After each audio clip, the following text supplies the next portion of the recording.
Hey everyone, welcome back to the Roto Grinders Morning Grind podcast. I'm your host, Stevie TPFL. It's Monday. It's the 8th of August. We have 9 baseball games tonight, and with it being Monday, it's more we're gonna stay on this hot streak, Siege, and we gotta keep it rolling here today. And I feel like we had 3 really good podcasts last week. Yeah, last week was a really, really good week, and we kind of just kept improving as we went along. Monday was good, Tuesday was better, and Friday was probably our best pod of the week with our mutual love of Tomas. Yeah, Tomas, beast of the night for me. I get to end the week on the right note because my beast of the night was like 1 for 8 going up into that one. So got to end the week on the right note, filling in for Beer Makers fans. So yeah, it's Monday, man, and it's a really interesting slate. First of all, though, did you have a good weekend?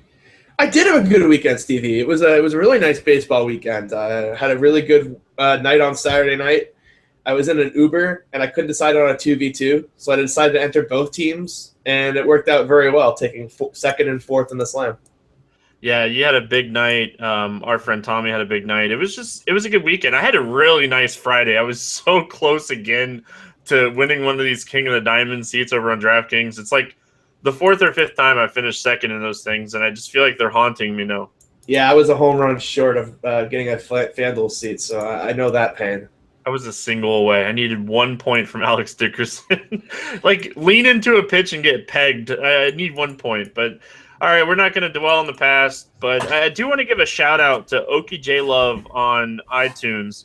Listening to the podcast early in the morning get you primed for your research. It helps narrow down your opinions and helps you dominate your lineups. Thank you for all you do, Roto Grinders. So, shout-out to him for giving us some love here on the Morning Grind. Remember, guys, if you want your comment read on the podcast, leave a review. And Dan's getting a lot of love with these reviews. We need some morning grind love with these reviews. Give us some love here, and look forward to reading your comment on the podcast. It's Fantasy Draft Monday, Siege, and you know what Fantasy Draft Monday means? It means me and you get to sweat out trying to get into the top 70% of their Survive and Advanced tournament. I got to experience all 5 days this week. It was a pleasant surprise. Did you feel really good at the end, like accomplished? I felt good about like day 3. I felt like, like this is good. And then I asked you, like I legitimately asked you on Twitter, I was like, do I split for day 4? I've never made it here. I don't know what to do. All right, so Survive and Advance here, our sponsored fantasy draft. Make sure you guys head on over there. It's a 5-day survivor where you only have to beat 30% of the field every day. So you got to finish in the top 70%. So day 1, there's 150 people.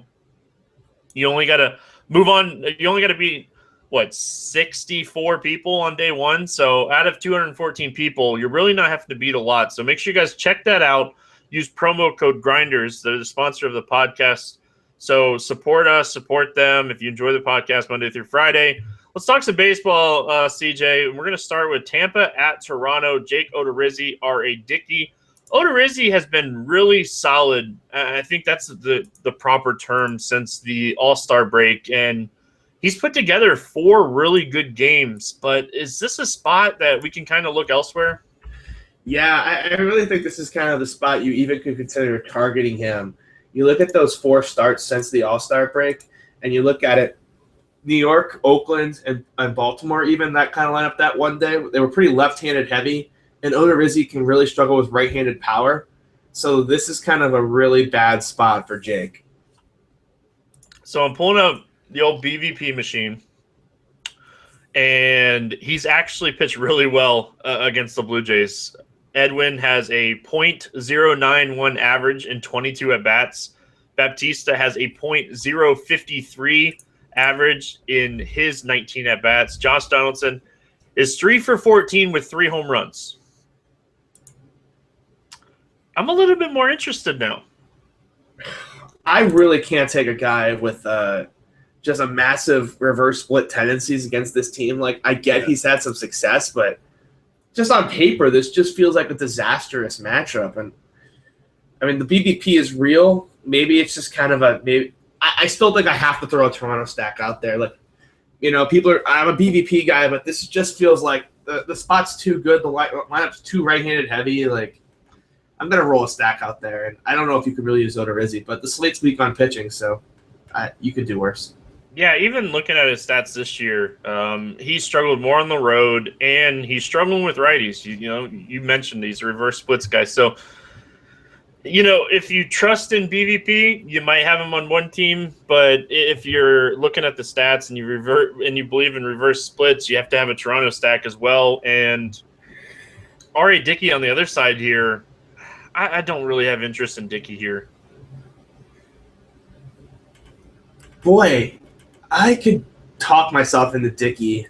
It depends on what they're doing with the roof, but I mean, the thing with Dickey is just he's been pitching better lately, right? Like, am I hallucinating? I haven't rostered the guy, so I can't say like I've been paying attention to his all starts, but I feel like he's been throwing the knuckleball better lately. Yeah, nice start against Houston last time out, but before that was 3 rough ones and then 4 good ones before that. I guess this probably isn't the right slate for him, so. But he's always a GPP 2% flyer because if the knuckleball's knuckling. Yeah, and he's a flyer on this slate because he's facing Tampa, right? Like, that's going to be a real thing over the next 2 months to end the season. Yeah, absolutely. It's just going to be like if you can get a low-owned starter against Tampa, it's a good GPP play because the upside's going to be there every time out. Let's talk bats here. We kind of mentioned Toronto. We're stacking them, right? We're not playing one-offs here. No, it would be a pure stack, and you would play the righties. Even Devin Travis, who just turned into a home run hitting machine in Kansas City this weekend. You really can't leave him out of your stack at this point, the way he's just mashing the ball. We can look at Travis on FanDuel and cash games, right? Like 2,700 if he continues to hit leadoff. Like, I still think we can look at him in cash. Oh, I absolutely think he'd be a cash game option on this slate. I mean, when he's been hitting the ball hard now for 2 weeks, and he gets a good matchup. Like, I absolutely would consider him for cash. Looking at the Rays, it's so hard to recommend anybody. And, always you look at BVP when it comes to knuckleballs. Longoria, 286 average with, 7 extra base hits and 49 at bats. So I guess if you want a one-off play from the Rays, maybe Longoria. Yeah, but it's kind of just a spot where I think you can kind of stay away. There's a lot of high-scoring offenses on the boards tonight, and this is kind of one of the lower totals on the board. So I definitely think you can kind of look elsewhere here. Yeah, I don't really love anything. Like, I've been playing Brad Miller a lot lately, and he's hot, but I just don't know if this is the matchup that I want to use him. No, it's almost a spot where you kind of want him to go 0 for 4, kill the ownership a little bit, then hop right back on. Sounds like a plan. San Francisco Giants at Miami taking on the Marlins. Johnny Cueto, Jose Fernandez, 2 of the best talented pitchers on the slate, and they face each other. What's your thoughts here on these 2 guys? Johnny Cueto is going to be so under-owned on FanDuel in tournaments. Everyone's going to play Jose as the favorite, but it's only a short favorite. It's minus 130, was 135. Cueto's basically priced up to Jose Fernandez. Like, Jose Fernandez is underpriced and Cueto's overpriced. You're going to get him at like 6 or 7% in tournaments, maybe like 10 or 12, but still very under-owned considering the lack of quality pitching options on the board. Yeah, I think Cueto's definitely in play, but it's hard not to look at Fernandez here as well. Oh, yeah. I mean, of course, Jose Fernandez, top pitcher on the slate. The price on FanDuel is silly low. He's going to be very, very popular, and for good reason. The question just comes is, like, he could get to 50% on this slate given his price compared to the other guys in play. So, just a quick rant. Like, if you're the Miami fans and this management, how do you let Ichiro start the day before you go back to home and get that 3,000 hit on the road? Like, if you're a fan of Miami and you've been going to all these games to try to be there for his 3,000 hit, wouldn't you be so pissed off? I would be pissed off. Yeah, but they're still in playoff contention, right? They're kind of like, they can't just like start playing for fans. Like, they're 59 and 52. Like, they're in playoff contention.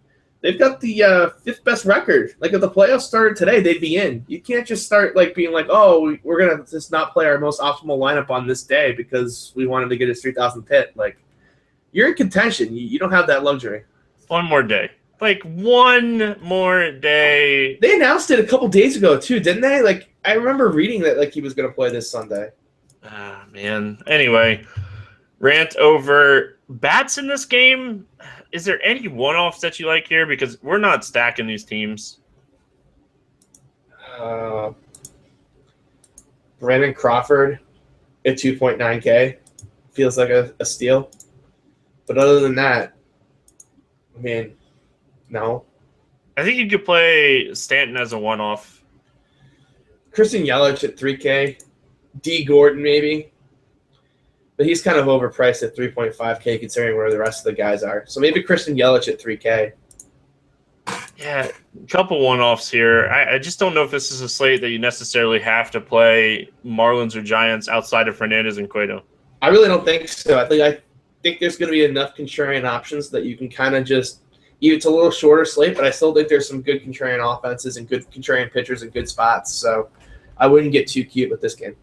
Stanton on Fantasy Draft at 7,600. I think you could play him there. Yeah. I was waiting for the next sentence, but okay. I mean, he's almost cash game viable at that price, to be honest. That price, I think I agree with you. And, man, yeah, that price is definitely fair. Atlanta at Milwaukee at Rob Whalen, Zach Davies facing off against each other. Whalen made his debut last week, and it wasn't pretty, man. Like 4 runs, 4 hits, 4 walks, 5 innings, and he did just enough. Or shall we say, his offense did enough for him to pick up a win here. You know, I really got to disagree with that. He had an awful first inning, and the kid settled down after that. Like, in his debut, everyone, you know, you look at even like the other night, the kid for Philadelphia that everyone was really high on. He was really highly owned on Saturday. I was surprised. Thompson was 25% in tournaments. But he settled down after that first inning.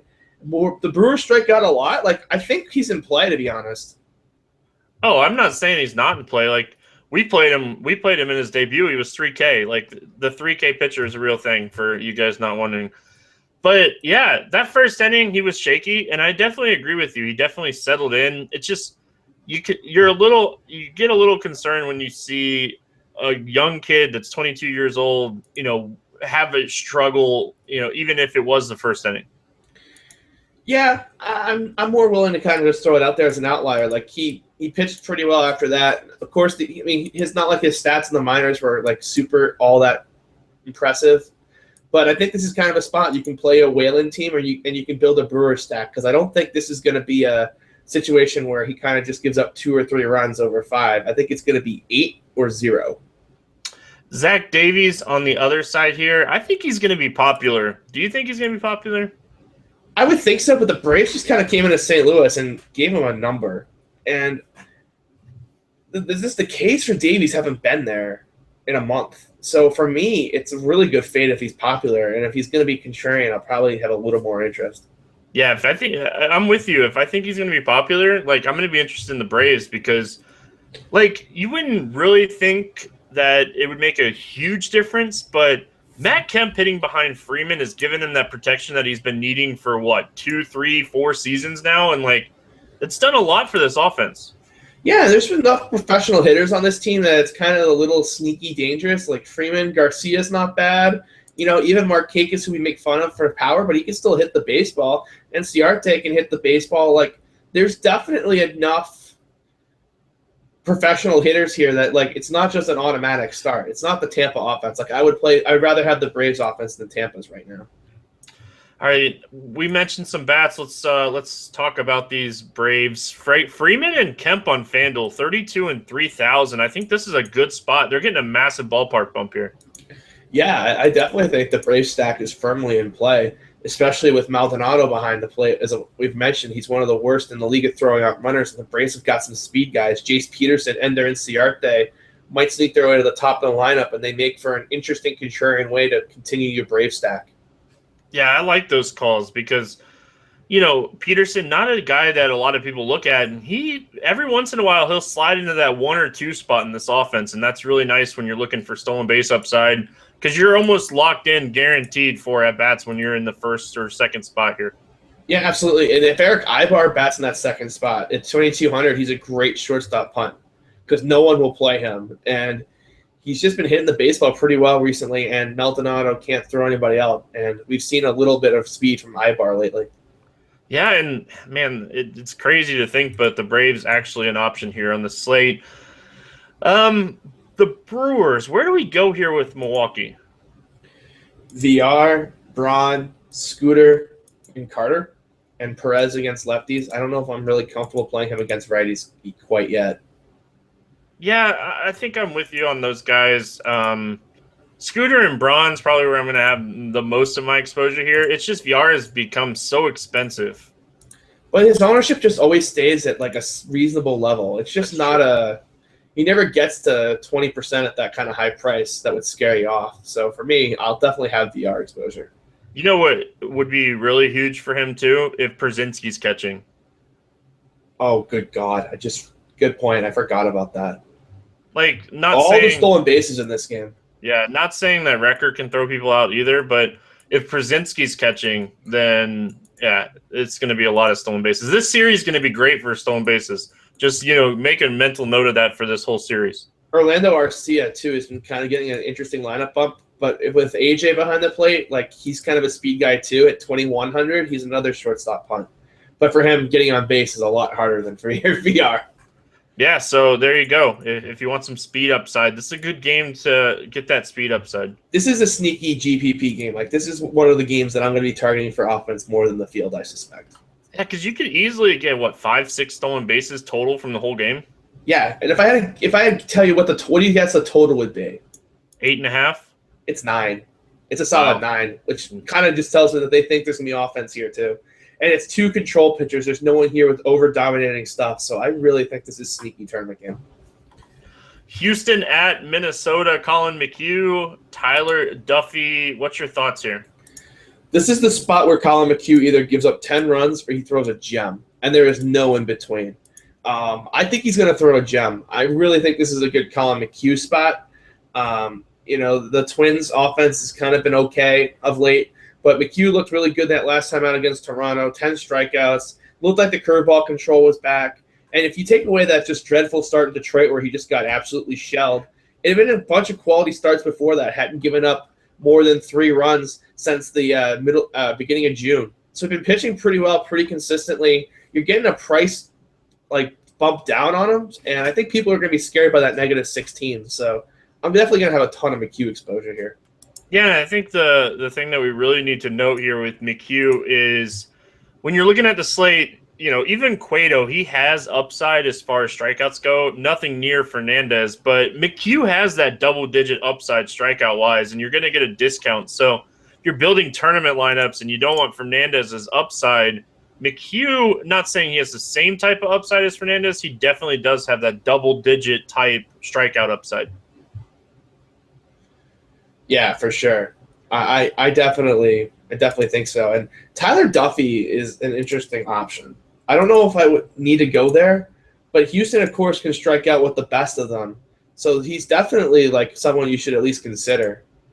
The thing that I don't like about Duffy is he only has a 15% strikeout rate against righties and a 37% hard contact with a 4.15 WOBA, and he's given up 13 home runs in 45 innings to righties this year, and he's going to face 3, 4, 5 really strong righties here. When I said play Tyler Duffy, I meant play bats against Tyler Duffy. I'm sorry. That's what you meant. It's okay. Yeah, it's absolutely what I meant. You just left the sentence out. No problem. Yeah. Thanks, So, Stevie. yeah, Thanks, that Stevie, for correcting me. It kind of just stood out to me. I think Houston is a really solid stack because they're on the road here. So you're looking at 4 or 5 at-bats from a stack, and they have a really plus matchup at the top of this game. Yeah, absolutely. I definitely agree with that. Is the stack going to get too popular? Is that a concern? There's a Coors game. Coors has been so underowned this year. It's True. I feel like every time I think Coors is going to be the chalk, I look at my rosters at lock and it's 15%. And I kind of just wonder where everybody went. Yeah. With Cole Hamels, you can see the Rockies being single digits here. We'll talk about that here in a minute. There's another game that we're going to talk about that I think is going to be popular. Let's talk bats in this game. Houston, first fantasy draft play of the day is George Springer at $8K on fantasy draft. Just go ahead and lock him in at that price. That's just ridiculous for this matchup. Yeah, I absolutely agree with that. That's way, way, way too cheap. That's just an auto cash play. Just go ahead and put him in your survivor lineups. Yeah. As a matter of fact, I'm just going to make a notepad, survivor guys to play. and George Springer. Alrighty. Altuve's really expensive. Like, you're really gonna have to pay up for Altuve and Correa. So, like, if I'm gonna get Houston exposure, especially on fantasy draft, it's really gonna come with Springer and Gaddis.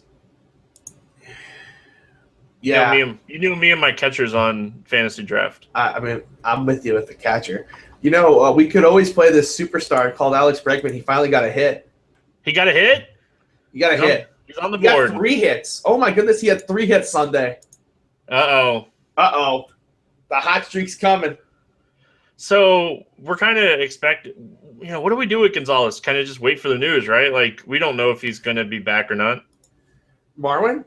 Yeah, he had a personal matter at home, and he wasn't available Sunday, so they don't know if he's going to be available Monday or not. Oof, wow, that's tough, too, because he just come back from an injury. And White and Gomez are in trouble, too, so they got a really short bench. They might have to make a roster move to get another position player up. Pay attention to the Houston news here. Gomez is sick. Tyler White is dealing with a knee injury. So look at the top of the order, right? Look at the top 5. And wherever Gaddis hits, he probably hits 6th or 7th. Wow, that's insane. Minnesota here against McHugh. Is there anything that stands out to you? It would be a stack, because if McHugh's pitching bad, it's really, really bad. Yeah, and if you want a one-off, I don't mind Sano as a one-off. He's starting to swing the bat better. Like, they started to talk about sending him to the minors, and, going into the weekend, he hit 3 home runs in his last 3 games. Oh, wow, I didn't realize he hit a second one today, too. Yeah, that Tampa series, remember me and you were talking about it on Friday they were talking about sending him down to the minors, and, he goes into the weekend and just says, yeah, send me to the minors. I noticed that they actually made the roster move and they moved Buxton down. So I was wondering what happened to that. But now I understand what happened.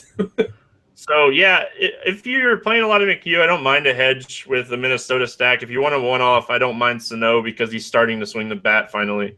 And it happened over the weekend, too. So a lot of people might not be aware of that, too. So you might be able to kind of get one more day at lower ownership than you would normally get. Yeah, and he's 7,800 over on Fantasy Draft. That's really fair for Sano. Yeah, that's a great price.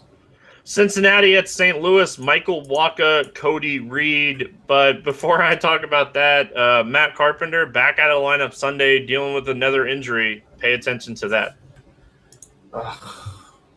It's the last thing we wanted to hear. But let's talk bat. Or do you have any interest in Wacha here?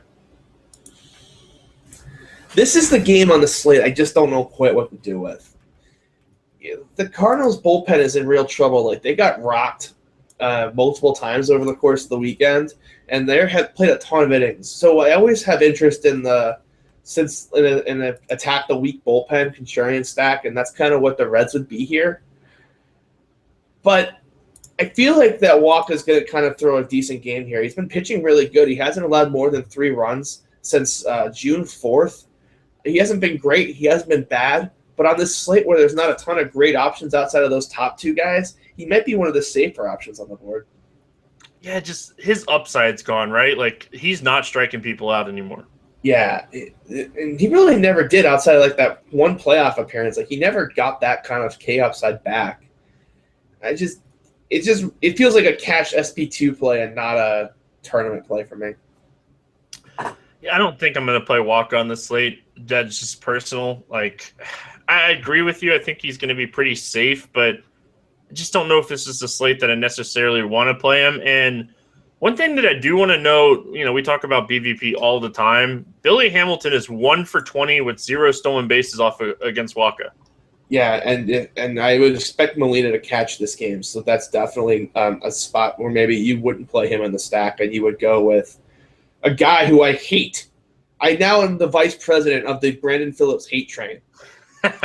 That's what cost me the slam, the Brandon Phillips 2 home run game. Yeah, well, we know how I feel about Brandon Phillips. I used to laugh at you and just kind of had fun with it. No more. That guy needs to retire immediately. We don't want Cody Reed here against St. Louis, right? Probably not. I do eventually want to start targeting this Cardinals team with lefties, but I feel like I've been trying to wait for the spot for a month and I have yet to find one. Yeah, Cody Reed really struggles with righties. He's allowed 10 home runs in 33 innings to righties, 408 WOBA, almost a 42% hard contact rate to righties. So a guy like Jed Jerko, if he gets a good lineup spot here, he's a guy that I'm going to target quite a bit on the slate. Yeah, I would have a lot of interest in the right-handed Cardinals bats. The one guy I probably wouldn't play that I feel like is getting like a little too much love is Tommy Pham. Like this is a fourth outfielder on a decent team. This isn't a guy that's going to be like a regular day producer on a good team. So he's getting a little too much hype in the DFS community. I think that he's kind of a guy you could even leave out of your stacks to make yourself contrarian. My second fantasy draft play comes from this game, and it's Jed Jerko. It's 6,000 on fantasy draft, and he's probably going to hit in the 2 spot here. Yeah, only in the top 5 am I going to be able to co-endorse that one. If he gets like a 7 spot in that order, I'm kind of out. If he's in the 7 spot, I think he'd turn into more of a tournament play. I still think he'd be in play, though. Yeah, I would agree with that. All right, any other Cardinals bats here that you like? Not Matt Holliday. What about Brandon Moss? Like, I love playing Moss against lefties because nobody plays him, and like he actually has power against lefties. Yeah, it'd be a nice way to make your stack contrarian. I have no problem with that. I'm all for contrarian stacks. Yeah, and Piscotty, right? Like, he's the one bat that hits left-handed pitching in this lineup really well. Yep, absolutely. Don't play Randall Grichuk against lefties. Yeah, didn't he get sent down? Yeah, I heard rumors he might get called back up, though. All right, we'll see. They sent him down because he wasn't playing every day. They just wanted him to be playing every day. It wasn't performance-based. Yeah, I heard there was rumblings today in the media that he's going to come back, so keep an eye on that. Any Cincinnati bats that you want here against the Cardinals or against Waka? It would be a stack, and you're basically not stacking against the pitcher. You're stacking against if he gets rocked, the bullpen is in real trouble. So you're kind of just bank if he's not going to get rocked a lot, but when he gets rocked, you're just in a great spot. Yeah, Joey Votto, like what this guy has been doing since the All-Star break is just ridiculous. So he'd be the one guy that I would play here just about in any situation. Yeah, the Pirates got sick of him, and they just walked him today. Yeah, well, that's probably the best thing to do with this offense behind him, right? Like Adam Duvall and Joey Votto is your offense. Yeah, I don't mind Scott Schebler. I think that he kind of got a raw deal the first time when he got called up. Didn't really get a lot of at-bats. Duvall kind of won that job. And he's in cash. He is the CJ cash game of the play of the day here on Fantasy Draft at 4.8K. He should not be that cheap. Yeah, I looked at him too, and it's still 2,100 on FanDuel as well. So if he's in the lineup and he cracks the lineup, he's in a good spot. They're on the road here, so there's always a chance that even if he's batting, 5th or 6th, there's a good chance he might get that 4th at bat. Yeah, and he's priced like a punt play, and he's not. He's better than that. Texas at Colorado, the lefties taking on each other here in Coors Field. Cole Hamels, Tyler Anderson. Any interest in these pitchers? I have a lot of interest in Cole Hamels. The Rockies, with David Dahl in this lineup, they're not even more left-handed heavy than they were. No Story, which was always a concern. It's kind of the reason one of the reasons the Rockies improved this year against left-handed pitching. They were dead last year, and this lineup kind of looks more like the lineup we kind of saw last year. The big left-handed power guys and kind of just Nolan Arenado standing by himself on his lonesome. I think Cole Hamels at this 15.9 price is a guy that you really should be considering here on draft. Yeah, I'm with you. I think you make very solid points. Like, we usually will laugh at pitchers in Coors Field, but Cole Hamels is too talented, even in Coors Field, to be 15.9. And against, we're really worried about Nolan Arenado and Mark Reynolds. Yeah, I mean, there's always going to be 2 guys in the lineup that you're scared of, so it's just a perfect spot. Yeah, I guess the human sneeze, DJ LeMahieu, if he'll be another right-handed bat in this lineup, but not enough where I don't think Cole Hamels is an option here. And I think that you can actually look at him as an SP2 on draft at this price. I don't know if I could ever play Hamels in cash as like an SP2. It would be like a tournament only play because it's still Coors Field and it could still go horribly wrong. The downside for me is just too low. gonna have to see how roster construction works out with Hamels here. But what about Tyler Anderson here against Texas? I don't think I'm going to go there. I don't think I'm gonna go there either, but I had to ask. It's my job. Yeah. He did throw a nice start his last time out in course, but Yeah, but that was against the Dodgers. They suck against lefties. Yeah, but he threw a good game. I mean, I guess it's true. All his home starts have been against teams that are just dreadful against left-handed pitching. I was trying to give you another example, and then outside of the Toronto start, Philly, Atlanta, and the Dodgers. Well, those are all pretty bad against left-handed pitchers. So that might be a little bit of an optical illusion there. Yeah, which might actually be a good thing for the Texas stack, right? I mean, it's a stack in course. It should be owned, but you never know. I guess maybe there'll be some weather and it kind of stays low. And Texas does have a lot of bats that can hit left-handed pitching. Beltre, Lucroy, Rua, even Sin-Chun Chu. I know you like to mention that one every time against the lefty, so I'll steal it this time.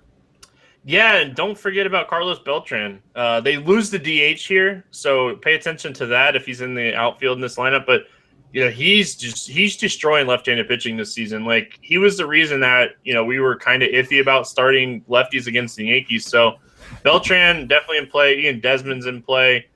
What's your thoughts here on Adrian Beltre at 7,600 on draft? Let's see. Let me just hit this button. It's got a nice little arrow, and he's in my lineup now. What do you know? Even Ryan Rua, right? Yeah, why are these Rangers free? I don't know. Like, I just started to notice it. Even Lucroy at 8,800, like, that seems cheap for even though he's a catcher, it just seems cheap. Like, I know we were talking about Cole Hamels being in a great spot, but Mark Reynolds at 6,400 is too cheap as well. David Dahl, 6K again. Oh, boy, against a lefty of Cole Hamels caliber, stack only. Yeah, stack only. I think I agree with you. As much as I have love for David Dahl, and what's to say they won't give him a day off here? Like, I think he's played in almost every game since being called up. Yeah, he just got one today, didn't he? I thought he started and he was in, like, the 4 spot. Oh, did they give Cargo? Someone got a day off because I know Potter came off the DL and played. Yeah, I think it was Cargo because Cargo. Okay, so yeah, maybe they'll give Dahl a day off against a lefty. Yeah, I think Dahl hit in the 4 spot against the lefty today. I mean, they have 4 lefty outfielders now, so like they're kind of in a tough spot, right? You got like a couple of those guys are going to have to play every time. It's great though. It helps us a lot with lefties against this team. Yeah, absolutely. But the Rocky stack will be single digits, and it's in Coors Field. I think you have to at least consider it. It's not the best spot on the board, of course, but it's Coors Field, and it can win you tournaments at any time. We don't have to spend a lot of time. Like, on fantasy draft, if you're playing cash games, you're going to want exposure to the Texas guys. They're just too cheap. Yeah, that's a very fair take. Yeah, that could be. I could mention so many fantasy draft plays here, but I'm not going to. I'll save it. We'll go to Oakland, where we have Baltimore visiting Kendall Graveman, Kevin Gossman, Manny Machado. Was that a record? 50 DraftKings points in 3 innings? I would have to think so. I was playing golf today. I checked my phone. I made one team in the car again, tried to relive the magic, and I saw Manny Machado had 70 points, and I just turned the phone off. Well, I had him. I had a decent day on Sunday, but all right, Gossman, Graveman, any interest here? God. You know, depending on what the lineup the Baltimore rolls out, you could talk me into a Kendall Graveman for free. If they go really right-handed heavy. Yeah, that's kind of what it would have to be kind of that lineup where like they give Crush a day off or they give Kim a day off and it kind of just gets a little right-handed heavy. That would be my interest level. But like, even if they do that, like Graveman, he just doesn't have strikeout upside. He only has an 11% strikeout rate against righties. So like, but it's a FanDuel only play. So like, here's how the scenario would have to work for this play to work. Jose and Fernandez pitch to a 1-1, a 0-0, or a 2-2 draw. So they don't get the win. So even if they get your 50 points, there's no win. And then Hamels gets rocked in Coors. And then that's all it takes. So if he goes 6 innings, strikes out 4, and gets a win, he's way more than paid off his $5,700 salary. Yeah, I don't disagree. Not at all. I think it's a very narrow road. It's a very wide road for him to like suddenly become a viable option. Yeah, he's coming off 2 tough starts too against the Angels, who were super hot when he faced them in Cleveland. So left-handed heavy. Yeah, Gossman. Any interest here? Maybe. I mean, he's a guy that's going to strike out 6 or 7, go 6, and then it just comes down to how many runs he gives up. Like, this is a guy that could be interesting in the mid-tier too, I guess. There's a couple bats that I worry about that he has to face, but I do think he's actually in play here against Oakland. I think that's kind of more of a testament to the slate, and like the only pitchers that you're super interested in are just at the high end, and so you kind of need to find something in the middle tier. But I mean, he's certainly he's a reverse splits guy, and that kind of just brings I might just have more interest in my guy, who I love to attack anytime I know he's going to be low owned. Yeah, I think we're going to be on the same guy, and I think it starts with a K. It does start with a K. Yeah, I have a lot of interest in Chris Davis here too. Yeah, Kevin Gausman's a reverse splits guy. Chris Davis is 7,800 on fantasy draft. Had the ingredients poor weekend series, which is always good. No one ever will think of him. He'll be about 5% owned, and it's a dream spot for him. Yeah, this is an excellent spot for him. Like we mentioned reverse splits all the time on this show, but Gausman, 378 WOBA to righties this season. Like he's really struggling with right-handed bats. Yeah, and I assume you actually have a cash game play from this game. Yeah, I wanted it to be Chris Davis, but I think it's going to be the other Chris Davis. Oh. He's so cheap. You can't play him. You just can't play him. Why can't I play him at 6,800? The same reason you can't play Jose Abreu. He has exactly – hold on, let me scroll down here. One home run Sunday. Yeah, congratulations. Oh, I didn't play him. I played Alvarez over him, and that's what cost me winning a tournament. Did Chris Davis hit a home run? Yeah. Oh, okay. Well, before that home run, do you know what his last extra base hit was? His OPS was like under 100. So his last extra base hit was July 16th. That's not good. Yeah, we know who my fantasy draft cash play is going to be, CJ. Like, I'm just trying to play into it a little bit here. Like, there's no reason you shouldn't play Manny Machado at 8K. Come on. It's a viable option. I think Danny Valencia at 6.4 is just robbery. Yeah, I think he's in play as well. But Manny Machado, 8K, after hitting 3 home runs, you have to play him in cash. Yeah, that's the only tournament. That's the only team he's going to be on. Yeah, that might be an excellent tournament fade. I don't disagree. Yeah, the recency bias will be through the roof. Well, I talked about him all week last week, and I rode that to some money. Pedro Alvarez, he's hot, and he's hitting everything hard right now. Yeah, there's a guy that I would much rather play. He's just on fire. Yeah, What's I know. His price? Is he in? Always more than Manny Machado. Excellent. No one's gonna own him on fantasy draft. Oh, if you guys could have seen CJ's face. They heard the laugh. I think they got the point. they got the point for sure. That wraps up for this game, right? Like Valencia, Davis on Oakland side, and like a mini game stack here, maybe. Yeah, I could see that. Both these pitchers, not a lot of strikeout upside. Could be interesting. Like, I don't mind Gausman here the more I look at it. Valencia and Chris Davis is just a real problem for him. Yeah, but solo shots are not going to kill you on the slate. Oh, boy. I think I need to see what the A's do with the lineup. I get if they throw all those lefties out there, maybe I got some interest. But if they kind of just play those righties, then I have to pass. Yeah, Gausman has almost a 26% strikeout rate against lefties this season. So if they go really left-handed heavy, like Chris, Vogt, if they go left-handed heavy here, he might be really interesting. Yeah, I can see that. And it's going to be we're not going to get that lineup until like an hour before game time. Yeah, I like it. All right, Philadelphia at Los Angeles. It's not Brandon McCarthy, right? No, he pitched tonight. It's Julio Urias. Yeah, that's what I thought. FanDuel still had McCarthy, but I had on my notes that it was Urias. And Zach Eflin in this game, You have any interest here in the lefty against Philadelphia at Dodger Stadium? I'm sure people will. I'm sure he will be 15% owned because he always is, because people love to play him for reasons I still don't understand. No, thank you. Even against the Phillies and how Nope. bad they. Nope. Okay. Hey, I'm just saying. All the guy does, he does the same thing every time. He gives up 3 or 4 runs in 5 innings and strikes out 4 or 5. He doesn't make value, and people say, "Oh, he just got unlucky." He's just not there yet. He's 19. He will be someday. He's just not there yet. And we gotta mention, like, the Phillies aren't as bad as they were to start the season against lefties, right? Like, they have a few right-handed bats here now. Like, they're not knock your socks off type guys, but Tommy Joseph's here, Athier's here, Cameron Rupp hits left-handed pitching really well. Like, and there's one other guy. Oh yeah, Franco. Yeah, absolutely. You know what would be interesting? Because Urias is going to be on a pitch count. If you know who the Dodgers long man is, I would have to look it up.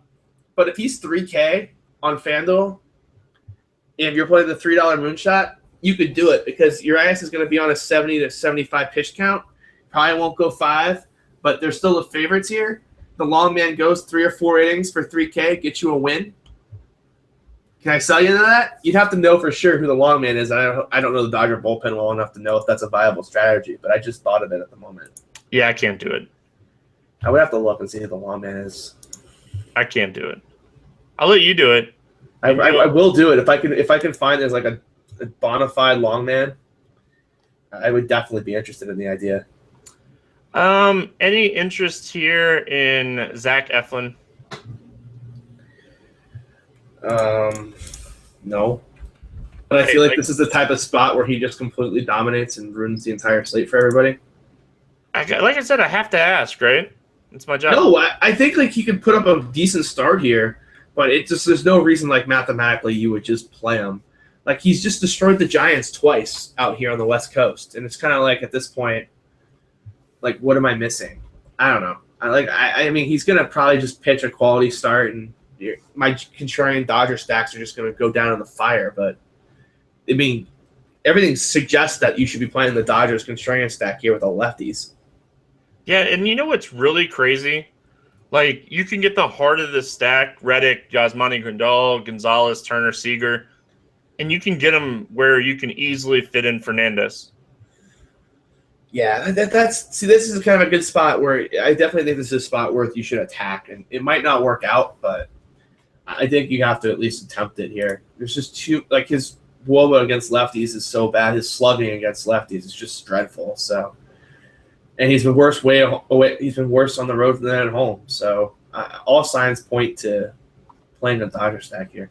Yeah, and like we need to mention, like this is a really left-handed heavy team in the Dodgers, and Zach Eflin, 7.6% strikeout rate to lefties, and he's the only pitcher against any hand on the slate that has under a 10% strikeout rate.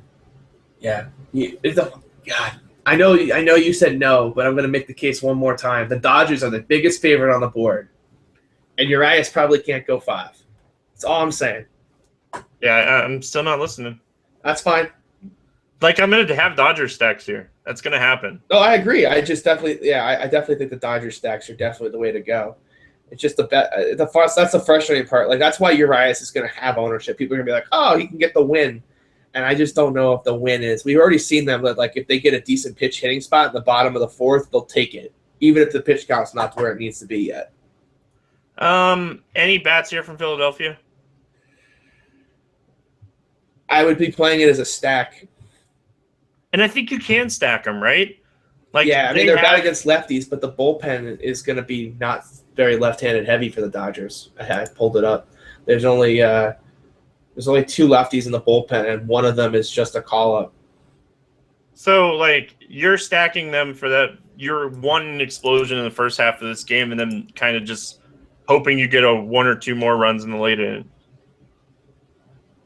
And if you get into the bullpen, like if that actually works out, you get into the bullpen in the 3rd or 4th inning, like you could score a lot of runs here with Philly stack. Yeah, I think I think that's kind of like one of the things I haven't been doing enough in baseball until recently, and I think it's definitely a reason why I've been having a really good month. Is just attacking bullpens. Is because when the starters give up 4 or 5 runs, like that makes your tournament teams in good spots, but you still need another 4 or 5 runs to win them. And so the bullpen's just going to keep shut. You got to find the bullpens that are weak, tired. Like that's where you can make your money. Detroit at Seattle, last game of the night. Michael Fulmer, Iakuma. Any interest in these two guys? I'm going to have some interest in Fulmer just because of the slate. I don't know if it's going to be a ton of interest, but I mean, the K's been gone recently, which is a concern. But the slate is just so weak on pitching. It's a 7.5 total. He's a favorite. I have to at least consider him. Yeah, I think both these pitchers are in play in tournaments, right? Like, it's a low-scoring game. It should be a low-scoring game. It's in probably one of the best, if not the best, pitchers' park. Well, Miami's on the slate, too. On the slate. So, Safeco, good pitchers' park. I just think this is going to be a low-scoring game. Yeah, I definitely think it could be a low-scoring game for sure. And it's lowest on the total on the slate, so I kind of think it will be as well. So I definitely can see that. I don't think you could use any bats in this game, right? The question is just, do you want to use the pitchers? I don't think you. Yeah, and like to help Iakuma's like point here, like over the weekend, Castellanos went on the DL. Cameron Maben's still banged up. Like, you know, Castellanos has definitely slowed down, but he's still hitting almost 290 this season, so that helps him a little bit. Yeah, I think it's definitely a late-night interesting pitching option. And you look at his recent success, and he's been doing well against the teams with right-handed heavy lineups, and the Tigers do have that as well. You know who they called up, right? Did they call Steven Moya? No, they called up our boy Casey McGee. Oh, be quiet. I'm serious. That's who they called He's up. still in baseball? That's who they called up to play third base. He started on Sunday, too, against the Mets. Oh, my goodness. I had no idea he was in baseball still. He's been playing in AAA with Detroit. Oh, my goodness. That's too great. So, Too bad it's not a lefty, and we could actually consider flying him. Like, you know what's really cool? Like, Mike Aviles and Casey McGee are on the same team. Oh, my God. I love baseball. I really do. Bats in this game, you know, I'm kind of with you. If you're playing one-offs, would it be Cano and Miguel Cabrera? It depends who's catching for the Mariners. If Zunino's behind the plate, you could top me to that Kinsler one-off that we talked about on Friday that neither of us played. I messaged CJ on Friday. I'm like, dude, Kinsler just stole second, third, and scored. How much exposure do you have? We talked about it, and we both were like, we forgot. Every stack I had second baseman, so it was just like of course, one of those nights where I just didn't need a one-off second baseman, so I didn't think of it. Yeah. So I'm torn what to do with bats in this game. I think it's just going to be a game I stay away from. Yeah, I definitely think there's one-off upside here, but I just think you can kind of find them in I'd rather attack bats in the Braves-Brewers game than kind of attack one out here. Yeah, and the only reason I have interest in Cano on FanDuel is I feel like that price is really fair. Yeah, it is a fair price. It absolutely is a fair price. So I completely understand if you want to go that way. So if you're playing on fantasy draft and you want a one-off, JD Martinez and Nelson Cruz are both 7,600. Those are very cheap prices. Yeah, I don't mind those guys as one-offs either. But that's going to wrap it up here for the game-by-game breakdown. I beat you 2-1 on Friday, CJ, and both of my home runs came from one guy. So I gotta gloat a little bit about my Yomanis Tomas call one more time. Oh, man, that was a really good night. And that Stephen Wright call. That everybody laughed at the Stephen Wright call. Everybody laughed at us. Everybody laughed at us. I finally get a platform to talk about it, but yeah, Stephen Wright. So good. Stephen Wright. It was a perfect spot. It was just a perfect spot, perfect atmosphere. And there was just never a doubt that he was going to throw a gem. The Dodgers didn't get a runner past second base until the 8th inning. It was a gem, perfect spot. It's always nice to see when that close things kind of pay off. I gave a science lesson in the FanDuel article, and people laughed at it on Grinders Live a couple times. And hey, just saying, Stephen Wright. Wasn't me. Wasn't my show. No, I know, my friend. I know. All right, let's play some home run derby. I'll let you lead off here since I beat you on Friday. Alrighty. I'm going to take Ryan Braun then. Braun, it is. I'm going with one of my fantasy draft plays, and I'm going Springer here. All right. I'm going to take Chris Davis with a K. Oh, I love that call. Dude, I'm going to the Dodgers here, and I'm going to my dude. I'm going Jock Jams.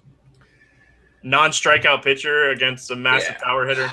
I'm really torn. I've kind of left myself in a spot. I want to either attack the Blue Jays with one of those right-handed power bats. It would probably be Josh Donaldson, or I could go to the Dodgers game and take Josh Reddick. And I'm really torn on what I want to do. And whichever decision I'm going to make, I'm going to take the wrong one. So make sure you play the other one in your tournaments. Oh, I have my third guy already. So, is it one of the two I just listed? Nope. You know what? Donaldson's got the better multi-home run upside. Let's take him. All right, Donaldson it is. All right. I'm trying to decide which one I want. All right, I'm gonna just go ahead and lock in Jerko here. Oh, that's definitely contrarian for sure. I think I went pretty contrarian here. No, you did. Yeah, I was pretty chalky. I probably should have I should have gone with Freddie Freeman, and I could have made you really mad, but I didn't think of it until after I already picked. Yeah, I thought about Freeman too. He's definitely a guy that's could be contention for one of our, not pick guys. Yeah, that hits 2 home runs, and you're just like, yep, saw that coming.